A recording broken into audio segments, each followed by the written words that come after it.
এদের ভিডিওতে রিয়াকশন করার জন্য বোধহয় আমাকে কোনোদিন জেল যেতে হবে। ও বাবা, না আবার একটা 25 বছরের বড় ধান্নার সঙ্গে 4 বছরের মেয়ের ভালোবাসা।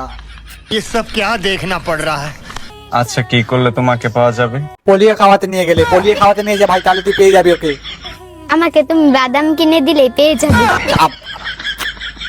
বাদামে পটে যাচ্ছে ভাই, এইটুকু এইটুকু মেয়ে চাইবে আর কি, কুরকুরে বাদাম এগুলো তো এটা পড়বে। এটা পটানো কোন দিক দিয়ে বলো? ওটা তোর মেয়ে বলছে, লজ্জা কর কিছু।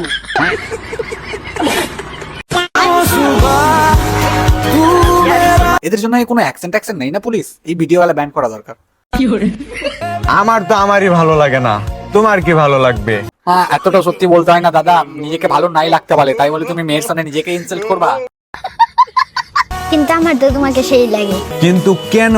কেন ভাই? ওই নিজেও কনফিউজ কেন, কারণটা আমি বলছি কেন। কারণ ওই বাড়ির বাইরেও বেড়ায়নি, ওই এখন জন্ম হয়ে 4-5টা লোককে দেখেছে, যার মধ্যে যার বাবা, তার ভাই, তার দাদা, আর একটা তুই পড়িস বাড়ির আশেপাশের কেউ। ওই জন্যই তো ওর পছন্দ। ওই তো আর জানে না যে বাইরেও লোক হতে পারে, ওই বাইরে যাবে, স্কুলে ভর্তি হবে, আস্তে আস্তে সব দেখবে। তুই যে কালা। যা, কালা যখন তোকে ভালো কিভাবে লাগছে বোন? তো খুব নাম করছিস, আমার তোমাকে খুব ভালো লাগে, এখন আবার বলছিস কালা। কালা হয়েছে তো কি হয়েছে, তোমার মতো তো আর দাঁত বড় না। দাঁত বড় ভাই, তা 5 দিন তো হলো ওর দাঁত বেরোনো।